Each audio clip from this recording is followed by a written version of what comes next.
Hello my dear friends, मैं doctor Niharika Makhijani एक बार फिर से आप सबका स्वागत करती हूँ। आओ पढ़े क्लासेस में। Aao Padhe classes is the platform where is so much to learn for everyone.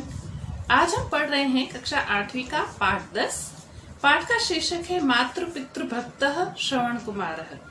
यह एक चित्र कथा है। चित्रकथा अर्थात ऐसी कथा जिसको अधिक चित्रों के माध्यम से दर्शाया गया है। इस कथा के अंतर्गत माता पिता के भक्त श्रवण कुमार के चरित्र के बारे में बताया गया है। एक दादी माँ अपने पौत्र को कहानी सुना रही है और वह कहानी के अंतर्गत ही श्रवण कुमार के चरित्र का वर्णन कर रही है। तो आइए पढ़ते हैं। पौत्रः पितामही च निद्रायाः पूर्वं वार्तालापं कुरुतः। पौत्र और दादी माँ नींद से पहले, सोने से पहले आपस में बात कर रहे हैं। पुत्र कह रहा है, अहम न स्वपिमि माम एकाम कथाम श्रावय। पोता कह रहा है दादी से, दादी माँ मैं नहीं सोऊंगा, मुझे एक कहानी सुनाओ। दादी कहती है, हठम मा कुरु सुष्ठु एकाम लघु कथाम श्रावयामि। दादी कह रही है, जिद मत करो, चलो ठीक है, एक छोटी सी कहानी सुना देती हूँ। दादी ने कहानी सुनाना शुरू किया। पुरा एकस्मिन् नगरे वृद्ध दंपति स्वपुत्रेण सह वसति स्म। पुरा अर्थात प्राचीन समय में एक नगर में वृद्ध दंपति, वृद्ध पति पत्नी अपने पुत्र के साथ रहते थे। तौ अंधौ आस्ताम, वे दोनों पति पत्नी अंधे थे। बच्चे ने पूछा, पुत्र ने पूछा, पुत्रस्य नाम किमासीत्? पुत्र का नाम क्या था? दादी ने उत्तर दिया, श्रवण कुमारः। पुत्र का नाम था श्रवण कुमार। आपने भी श्रवण कुमार की कहानी बहुत बार सुनी होगी। पितामही वार्ताम अग्रे नयति। दादी माँ ने कहानी को आगे बढ़ाया। श्रवण कुमारः आज्ञाकारी पुत्रः आसीत् सह नित्यं पितरौ नमति स्म। श्रवण कुमार एक आज्ञाकारी पुत्र था और वह नित्य प्रतिदिन अपने माता पिता को प्रणाम करता था। पितृभ्याम नमः। श्रवण कुमार का डायलॉग है, माता पिता को प्रणाम। आयुष्मान भव, यशस्वी भव। माता पिता ने आशीर्वाद दिया कि तुम आयुष्मान हो, तुम्हारा यश चारों ओर फैले। किमपि वांछथ? श्रवण कुमार ने माता पिता से पूछा, क्या आप कुछ चाहते हैं? आवाम तीर्थाटनम कर्तुम इच्छावः। पिताजी ने कहा, हम तीर्थ यात्रा करना चाहते हैं।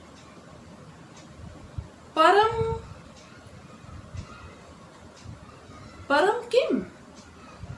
लेकिन क्या? परम आवाम तो किमपि द्रष्टुम न समर्था। परंतु हम दोनों तो कुछ भी नहीं देख सकते।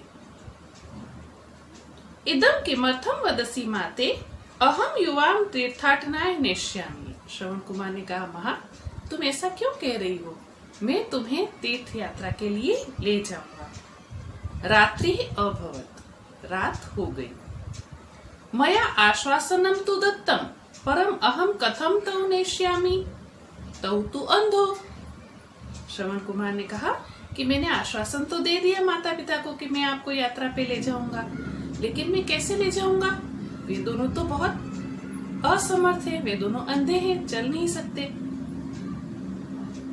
प्रातः काले सह हाटके शाक विक्रेतां पश्यति। प्रातः काल वह बाजार में सब्जियां बेचने वालों को देखता है। यह बृहत् तुलायाम शाकानि विक्रीणाति स्म। जो बड़े तराजू में सब्जियां बेच रहा था। शाकानि आनयामि, आलूकम आनयामि, पलांडुम आनयामि। सब्जी वाला बोल रहा है, सब्जियां ले लो, सब्जियां ले लो। आलू लाया हूँ, प्याज लाया हूँ। श्रवण कुमार के दिमाग में आइडिया आ गया। मया अवगच्छम, मैं जान गया। अहम अपि विशालाम तुलाम रचयिष्यामि, मैं भी बहुत बड़ा तराजू बनाऊंगा। तस्मिन् च पितरौ प्रस्थाप्य तीर्थाटनाय नेष्यामि, और उस तराजू के दोनों पलड़ों में मैं अपने माता पिता को बिठाऊंगा और उन्हें तीर्थ यात्रा करने के लिए ले जाऊंगा। सह तथैव अकरोत्, उसने वैसा ही किया, अर्थात एक बड़ा सा तराजू बनाया, उसके दोनों पलड़ों में माता पिता को बिठाया। आप चित्र में देखेंगे। भो तातः त्वम् अत्र तिष्ठ। एक पलड़े में पिताजी को बिठाते हुए श्रवण कुमार ने कहा, हे पिताजी आप यहाँ बैठिए। पिताजी ने कहा, भो पुत्र त्वं कथम आवयोः भारम उत्थाय आवाम नेष्यसि। हे पुत्र, हम दोनों का भार उठा के तुम हम दोनों को कैसे ले जाओगे। श्रवण कुमार ने उत्तर दिया, मां चिंतय वयम मार्गे स्थाने स्थाने विश्रामम करिष्यामः। आप चिंता मत कीजिए, हम मार्ग में विश्राम करते हुए चलेंगे। मार्गे पितरौ वृक्षस्य अधः तिष्ठतः। उसने मार्ग में अपने माता पिता को वृक्ष के नीचे बैठाया। भो पितरौ जलम पिबतम फलानि च खादतम। हे माता पिता आप जल पीजिए और थोड़े फल खा लीजिए। किंचित विश्रामं कृत्वा पुनः प्रस्थानम करिष्यामः। थोड़ी देर विश्राम करके हम पुनः यहाँ से प्रस्थान करेंगे। दादी ने अभी इतनी ही कहानी बताई थी कि पुत्र ने उत्सुकतावश पूछा, पितामही तदा किम अभवत्। दादी माँ फिर क्या हुआ। दादी माँ ने उत्तर दिया, भो चपलः अनेन प्रकारेण श्रवण कुमारः पितरौ तुलायां प्रस्थाप्य स्थानात् स्थानम अनयत्। हे चंचल बालक, हे उत्सुक बालक, इस प्रकार श्रवण कुमार अपने माता पिता को तराजू में बैठाकर एक स्थान से दूसरे स्थान ले गया। तयोः तीर्थाटनस्य इच्छाम अपूरयत् आशीर्वादम च अलभत। उसने अपने माता पिता की तीर्थ यात्रा करने की इच्छा को पूरा किया और माता पिता का आशीर्वाद प्राप्त किया। पितामही अहम अपि स्व पित्रोः सेवां करिष्यामि। दादी माँ मैं भी अपने माता पिता की सेवा करूंगा। दादी माँ ने उत्तर दिया, आम पितरौ तु अस्माकं जन्मदातारौ पालकौ च। माता पिता तो हमारे जन्मदाता और हमारा पालन पोषण करने वाले हैं। तौ तु सेवनीयो एव। उन दोनों की तो सेवा करनी ही चाहिए, वे तो पूजनीय है ही। पौत्र ने पूछा, यदि कोऽपि पित्रोः सेवां न कुर्यात् तर्हि किम। यदि कोई पुत्र अपने माता पिता की सेवा नहीं करता है तो क्या होगा। दादी माँ ने उत्तर दिया, तात त्वं किमर्थम एवं वदसि। हे बच्चा, हे पुत्र, तुम ऐसा प्रश्न क्यों पूछ रहे हो, तुम ऐसा क्यों बोल रहे हो।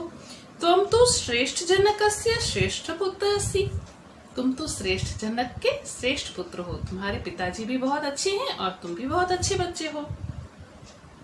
तथापि सर्वोच्च न्यायालयेन एतादृशानां जनानां कृते आदेशं पारितम्। फिर भी मैं तुम्हें बताती हूँ कि सर्वोच्च न्यायालय ने ऐसे लोगों के लिए यह आदेश बनाया है, यह आदेश पारित किया है, यत् संतानेभ्यः पितृसेवा अनिवार्या, कि संतानों के लिए माता पिता की सेवा करना अनिवार्य है। माता पिता की सेवा करना नैतिक मूल्य है ही, नैतिक जिम्मेदारी है ही, परंतु साथ ही सर्वोच्च न्यायालय का यह आदेश है कि सभी संतान के लिए माता पिता की सेवा करना अनिवार्य है। यह अस्य उपदेशस्य पालनम न करिष्यति सह दंडम लप्स्यति। जो अदालत की, जो सर्वोच्च न्यायालय के इस आदेश का पालन नहीं करेगा उसे दंड दिया जाएगा। इस प्रकार दादी माँ ने अपने पुत्र की जिज्ञासा भी शांत की, उससे नैतिक शिक्षा का एक पाठ भी पढ़ाया और श्रवण कुमार के श्रेष्ठ चरित्र से उसे अवगत कराया।